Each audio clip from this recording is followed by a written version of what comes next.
Oftentimes as salespeople, we focus on the wrong thing. We focus on the technical side. Did you open a call right? Did you answer the question properly? Are you doing a great job of overcoming objection? We tend to forget about the mental side, the emotional side, the thing that goes on inside of our brain that can catastrophically halt our deals. And today we're going to talk to you about how you can move past that. You're going to love this one. Hey, everyone. Welcome to another great episode of the Sales Evangelist Podcast. I'm your host, Donald C. Kelly,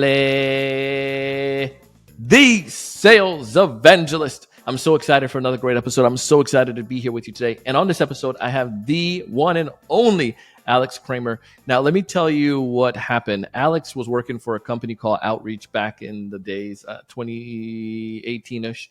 And he was brand new to the organization. He reached out to me, tried to sell Outreach. It wasn't a good fit for us at the time. We ended up, I told him not a good fit, passed on. And later on, we connected again on LinkedIn. And long story short, now he has his own company. He was able to reach out and we have him on a guest on a podcast. And in this episode, he talks about that. But a company he runs right now is all around helping salespeople to get to the mental game. How can we perform at a higher level? What are some of the things that hold us back? And all of us have done that, whether you're depressed because you're not making sales or you're depressed because you're making tons of money and you go into substance abuse. He's actually done all of that. Every last one of us have fallen into the trap of the depression part of sales. It's a tough game. But how do you get past it? How do you have the tough mental game to be able to help you through all the situation?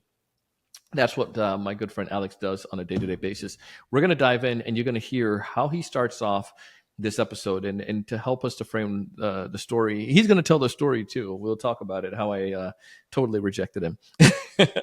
If this is your first time listening to our podcast, subscribe because we'll notify you every time we drop a new piece of episode. And the shows are designed to help you either learn how to build pipeline or how to accelerate deals through the pipeline faster. And this episode falls in both of those categories. Listen to the story about how I rejected Alex and how he became amazingly successful. Not because of my rejection, because he's Alex. Check it out. Alex, welcome to the show, man. What's up, brother? Good to be here. Round two. So people don't know our inside joke on that. We recorded like 15 minutes of an episode, guys, and there were some tech issues. And Alex had some stuff that worked out great beforehand. But then I got on the episode with him and messed it all up, apparently. But we got it all sorted now, so we're here. But we go way back. Was it 2018 when I first connected with you. So in 20, I think it was May-ish of 2018, May or June. April. Okay, April. Okay, so I was literally 3 weeks into my job at Outreach as an account executive, and I was taking all of the inbound, we call them micro deals, meaning 1, 2, 3 seat opportunities just to get my feet underneath me. And I think you were either my second or my third meeting that I took. And I just remember talking to you. I was like, wow, like I'm also just genuinely interested in who this guy is. And, let's just say you did not buy Outreach from me. So it casually broke my heart. But I still do remember. I don't remember all my sales conversations, but I did remember that conversation. Guys, this is real. So I'm going to share the screen now. If you're not watching the video of this podcast, you should go ahead and check it out. But here, let's go into my junky inbox for a second. He's got the receipt right here. April 16th, 2018. Man. And that was an Outreach demo too. So I think I was literally 2 weeks into my job and demoing you, me being all of a sudden an expert on what our product does. Welcome to sales. That's how it works, man. That's how it works. Well, you did great back then. So now all the salespeople are going to be like, DK, so why didn't you buy? Outreach is an amazing tool. At the time for what we were doing, it was just more than I needed at that point. So, and that was fair enough. But it was me. You can say whatever. It was my face. He just didn't like my face, and there you go. Yeah, right, dude. It was awesome, and he stayed unconnected on LinkedIn too. He did all the motions. It was just like it was a good sales motion. So it just goes to show sometimes you may do your part, but it's just on my side, right? The client wasn't Y- best timing. It's funny. It's something to be said about you never know who you're going to meet. I mean, I sold, I was at Microsoft for about 5 years, and I sold Microsoft products to people. And I also lost deals at Microsoft. And those people now are current clients of mine now that I've started my own company 10, 12, 13 years It's later. amazing. So it's just, make connections, You see, and that's I think there's a critical go back deeper on that. This is not what the episode is about, but I think there's in subset we'll transition into it though in a sec. But there is something about never burning a bridge, and then also when you have, I know a lot of people.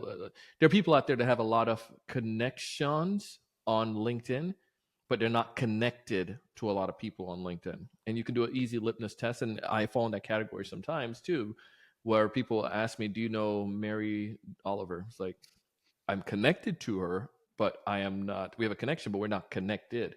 We don't know each other, and I think there's a certain level of um, one. We don't have enough time to do all of that, but I think there's something though when you try to make a high level connection. For us, you made a connection back then, though we're not fishing buddies. There is still a level of respect that we have for each other that allows for us to bring a conversation up. You know what I mean?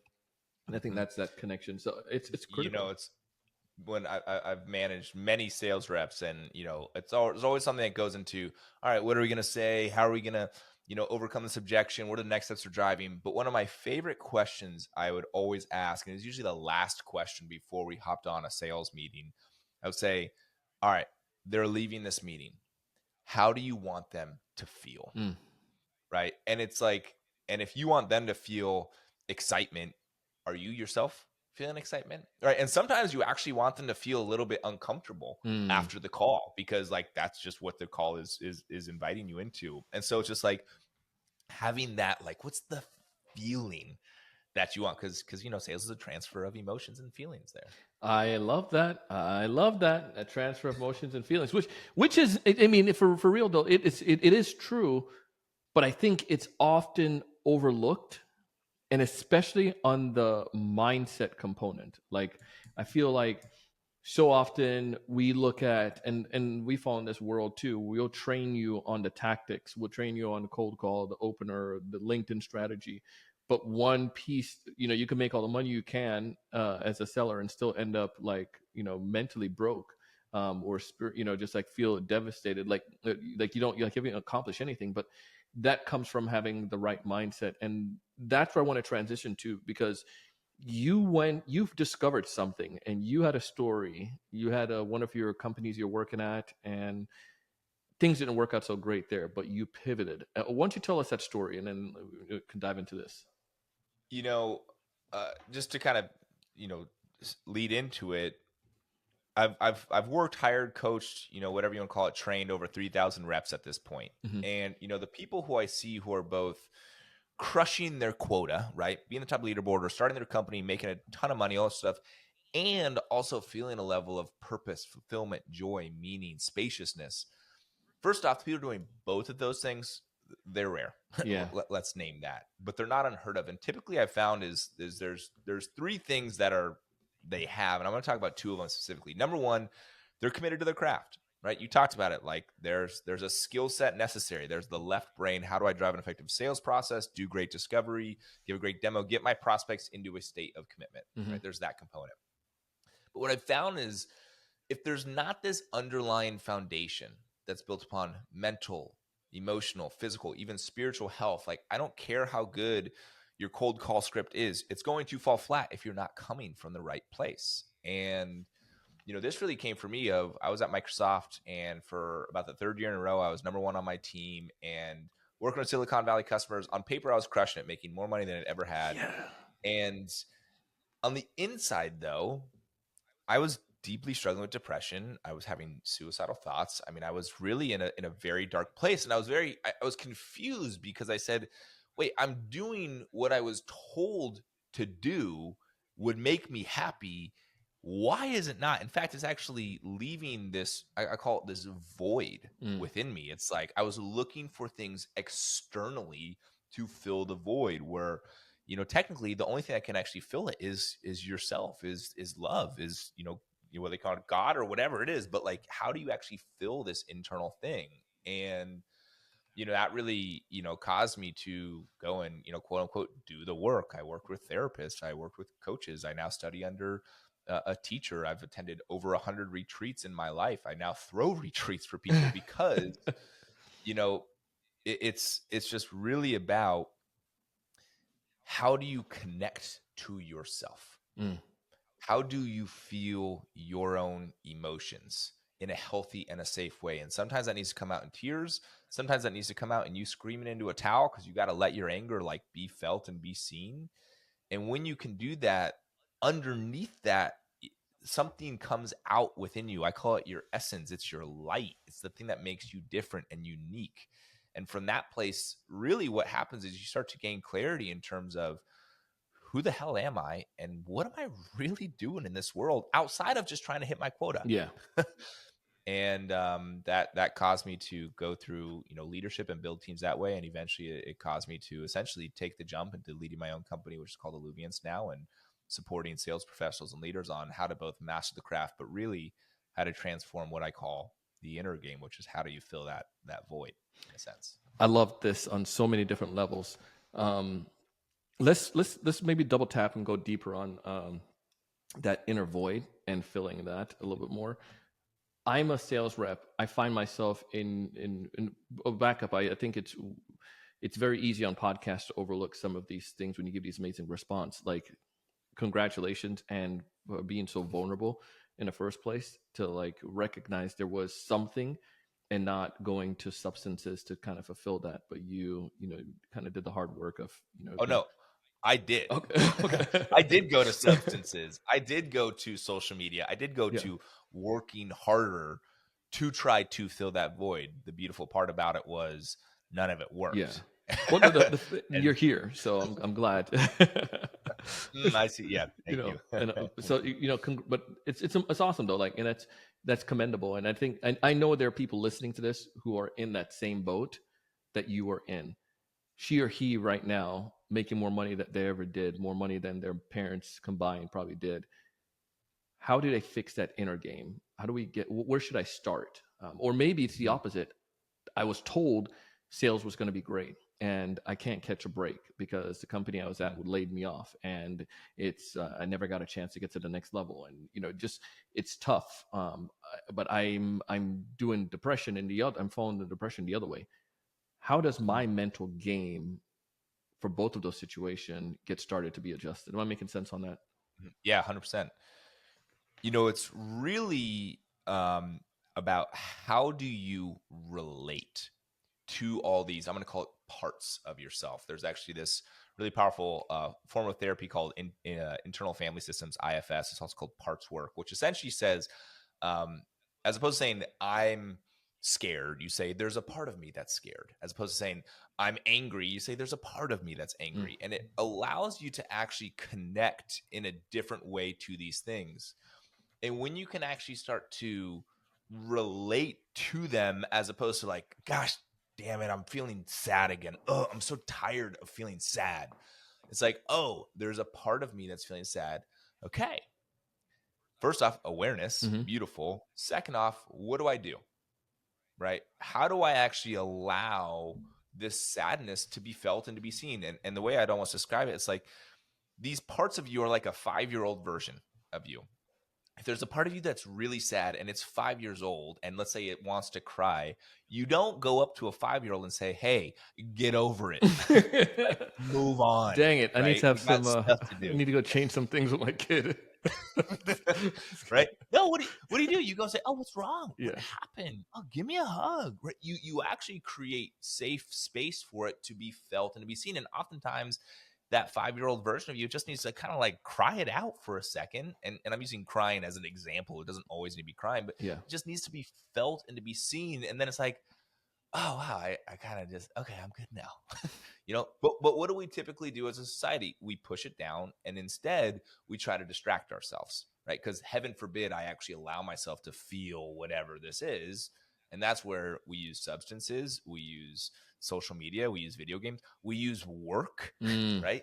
Many people are literally addicted to work because they hate sitting in stillness, because that brings up the things that they have been suppressing for so long. And so really it's about awareness, and then how do you relate to it? And really at its core, how do you then create sacred, reverent space to feel it? And that can come in the form of meditation, it can come in the form of breath work, it can come in the form of journaling. Hell, it could come in the form of walk your dog in the forest without your phone and just simply be with it. Mm. And it's kind of funny. I've always described it to people. It's like, if you're a sales rep, you do discovery on your prospects. How long has this been going on for? What first caused this? What have you done to try to solve for it? Why do you feel this way? What do you want? Do discovery on yourself. Yeah. Talk to that part of you and say, hey, what's going on? How long have you felt this way? When did this first start? What do you feel like? What is this like? And literally just kind of, it's weird. It's like, create this internal dialogue and relationship with these parts, because it's unfortunate. It's like these parts of us won't go away. I'm still sad at times. I still have a part of me that struggles with depression. I still have an angry part that comes up. But I recognize that when these parts come up, oh, these parts have medicine for me.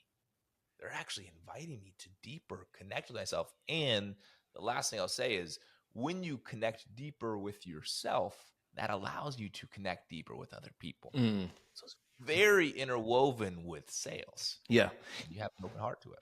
I feel like there's let's unpack some of this here. I want to go back to the walking, the dog in the forest without the phone. I was thinking, man, it's hard to walk without the phone, man. But I've been on hikes. We have some lifelong. I have like 4 lifelong buddies from like we were teenagers, and every so often we do like something cool together. But we've done like go on a hike, and one of the things like a backpacking trip, and one of the things was like when you're out there and you're nowhere near anything, you're away from technology. It's one of the most like I don't know, like refreshing moments possible.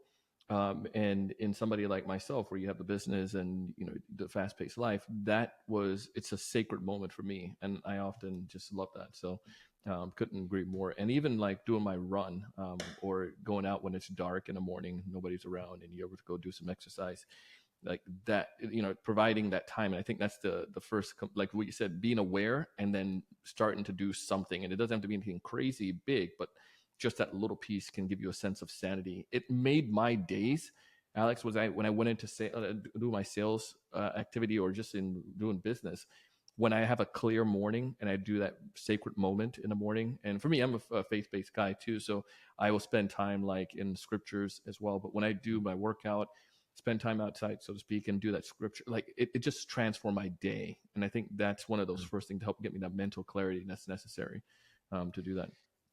Yeah. And so what I love about what you're saying, and this is where I think there's an opportunity for a big reframe for many salespeople. They say, well, if I go on the walk, if I meditate, if I read the scripture, what about my job? Don't I have to do my job? And my loving challenge is like, dog, that's actually part of your It job. is. It is. And the Like- best companies will recognize that and give you that. Mhm. Sorry. Yeah, like recognize, what if you waking up and you working out, like literally sweating, and then you meditating on your cushion is actually you preparing for that big sales call you have this afternoon. What a reframe that is, versus like, oh, should I do this, or should I? It's like, no, it's actually the exact same thing. Yeah. One of the pieces that I did was, and again, some people may not necessarily, whoever you believe in or whatnot, but for me, I used to tell myself in the mornings, I did my, the routine, but I used to tell myself, pray, say, Heavenly Father, help me to be led to those who are in search of our solution today. And the first time I did it was kind of like, can I really do that? But for me, it you can say it like it was like a mantra or whatnot, but it set it set an assurance in my mind for that day, Alex, that I was going to get in contact with someone. And I believe in divine help, that it was helping me. You may say it's believe in whoever, but for the universe. But for me, the divine help was the assurance, like, yes, it's going to be tough, but you're going to find someone today. So I knew because of that assurance that it wasn't going to end until I found someone and my day performed better. And so you go back to what you're saying, they're like that mental reframe changes it, as opposed to, well, the day sucked. Everybody said no. No one responded to my LinkedIn messages. This stupid Donald guy booked a demo and didn't even buy anything, wasted my time. Like, all of, like, you can look at it at that sense, but because of the mental frame that you have and the clarity, you're like, great. What did I learn from that? That's going to help me because I know there's the one that I'm going to get today. You know what I mean? Mm-hmm. Yeah. I actually just attended a retreat this past weekend with called the Conscious Founders Mm. group, and it was really powerful. And it's led by this guy named Scott Britton. And one thing that Scott said that I loved, he's like, manifestation is a true thing, Yeah. and the reason it doesn't work is when people are trying to manifest something for their own self-serving. I Mm. want to manifest closing this deal so I can hit quota. Okay, yes. But if you say, I want to close this deal so I can truly help the greater good of this world, it's actually like that energy you're putting out. It's not just for you. It's actually starting to say it's for making this overall world a better place. And whether you're spiritual or believe that there's like a field we're all Yeah. connected to, you're actually feeding into this field, and there's more power to that. Yeah. So just like you said, it's like, hey, I'm gonna show up and I'm gonna enroll somebody today, not just for myself, but so that I can better serve this person. I can potentially change their life in one way or the other. Yeah. And I didn't think about that until you shared it. Like the way the thing was, I knew people were, I had the frame of mind, a belief that there are many that are kept for the truth simply because they don't know where to find it. So I saw my software as that, or the solution that we had, that it was great. It helped solve hundreds of other clients' problems. There are many who are still in that challenge. This could solve it for them. They don't know where to find it. My job is to help to find them today to solve a problem for them. Um, Mhm. dude, love this. All right, so I got awareness. I have a little bit of clarity. What else can I do to, if I'm in that frame of mind, Alex, in 2020 or whatever that was? Here's probably been the most important thing for me is where do we live most of our time in our head, right? Hmm. We think about the thoughts that we're thinking about and we loop. Yeah. And you have about 7/8 of your physical body that you are not leveraging, right? Your neck and below. And so when you can actually start to feel into the somatic experience of what's going on with your body and just bring awareness into it, so much starts to change. So let me give you an example. If I am on a sales call and the prospect says, your price is too high, right? Immediately, what most people do is they're going to go right to the head. How do I overcome this objection? What should I do? Oh my God, right? What a practice is for you to say, oh, and actually feel what's the somatic experience. Oh man, right when you said my price is too high, my gut clenched, Hmm. right? And oh wow, my gut clenched. And then to say, cool, what's the emotion that's going on in there? Oh, there's anxiety that I just felt. And here's the unique part, and I learned this from my Zen teacher, and it's been so powerful. And it's the opposite of what you think, as opposed to pushing the anxiety down. Okay, get away, anxiety. I'm gonna try to overpower this with enthusiasm, right? Actually, take that somatic experience and take that awareness of the anxiety and actually move it around your body. Hmm. All right, it's here. It's almost like squeezing toothpaste out of a tube. All right, let me just let it move it up my chest, down my arms, down my legs. All right, anxiety is here. And it changes because the anxiety, you can actually kind of use it to ground you in a way. You're here. Okay, beautiful. I'll give another example. I'm a pitcher on my softball team. Sure.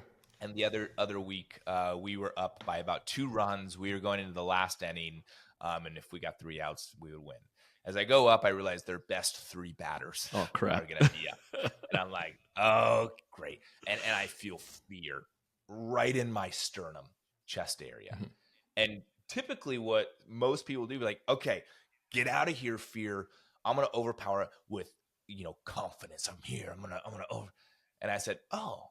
I feel fear. And I actually allowed myself to feel it. And I spread that fear, as weird as it sounds, around. Like, okay, fear. Hello, fear. What's up? Thank you for being here. You just want what's best for me. And what happened is it relaxed me when I just let it. And it actually dropped me deeper into my body, which is this is kind of weird, deeper into like almost my gut in a way. I was like, okay. And I went 1, 2, 3, and they were out. But it's like not being afraid of the quote unquote bad emotions, allowing them to be felt and to be seen and to use them to ground you deeper into who you are. Yeah, I'm a fan of that. I like that a lot. I did speaking, and my speaking coach used to. I used to, no matter what level, whether it's a stage of 10,000 people or 1,000 or 500 people, being an outgoing person like I am, I still get nervous, right? But what she taught me was going back to that grounding, and I'm going to do this on camera. I think I did it before. I'm gonna get lame, but the Wonder Woman pose. Uh, she's like, do the Wonder Woman pose where you just like open your legs, put your hands on your hips, and like you're saying, just get grounded and like kind of focus on that. Not saying no, get away, but just recognize that you can use that emotion and convert it in its energy.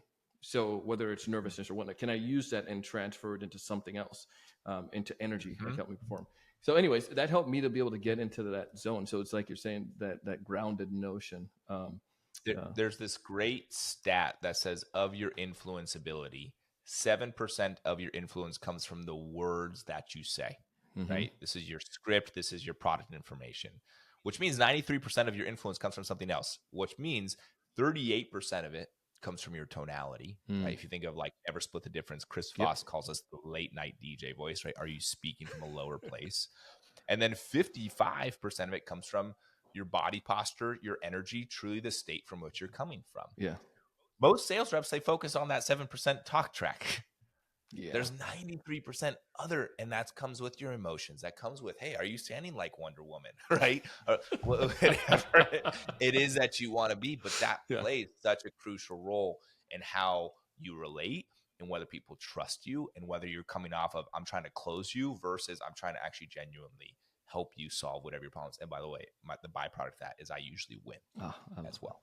You see, and I feel like a practical way with this too is before we jump on that call, because we have our calls back to back to back, we all do it. Are we prepared for that call?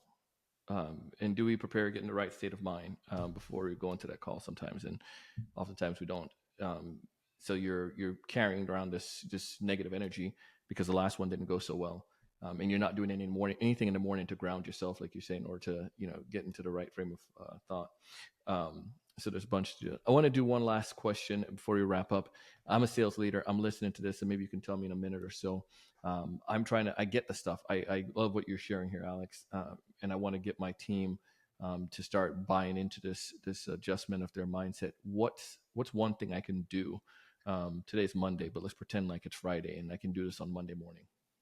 Yeah, the easiest way that I brought this into my team when I initially started to do this, and I got a call forward from one of my coaches. He's like, "Hey, Alex, you're kind of tech sales leader by day and like spiritual guy by night. Like, what does it look like combining those two?" And I was like, "Oh shit." And what I did is I actually started out each team meeting with the presencing practice, right? Hey guys, we're going to do box breath, right? 4 seconds in, 4 seconds hold, 4 seconds out, 4 seconds hold. We're going to do that for 3 rounds. Or we're going to do, I did Wim Hof on my team, which is like big, heavy, in through the mouth, out through the mouth. And it was weird. It was different. There was initial pushback. Yeah. But eventually the team bought in because they found it to be powerful. Maybe it's a gratitude practice. It's honestly, when you start your team meeting, don't say, all right, guys, let's talk numbers. Oh my goodness. Like, hey guys, this time that we have once a week, it is sacred. And I really appreciate our team. Let's just drop in here real quick. We've probably had calls earlier today. We probably got calls after today. How do we be present? Let's have some 3 to 5 minute practice that drops us in the presence. I'm loving this, man. Alex, you're doing some amazing stuff. You have a retreat, I believe, coming up, or you do them regularly. I'm listening to this and I'm like, this guy knows what he's talking about. I want to get grounded. I want to come to one of the retreats or to get connected with you. How do I do so? Yeah, we throw a retreat once every 2 months. So we've got one coming up in Aspen in 3 weeks, which is full actually. So our next one after that is in December. That's going to be in Austin, Texas. Then we got one in Florida in February. And essentially what we do at our retreats is we talk sales tactics and strategy. Like we do go over left brain. Here's how you should approach your sales calls. Mm-hmm. But then we bridge in a lot of what we call the inner game. And the inner game is a lot of kind of two sides of the equation. One of which is, who are you? What are you really meant to do? What's your vision and your purpose? And also the other side of the equation is, hey, how do you deal with this anxiety, stress, burnout, all that sort of stuff? And we have a community that's a part of that as well. So if you're interested, check us out. Shoot me a DM on LinkedIn or check out our Alluviance website, and we'd love to talk to you. Alex, congratulations again. Thanks for coming on the show today, man. I appreciate it. Appreciate it, Donald.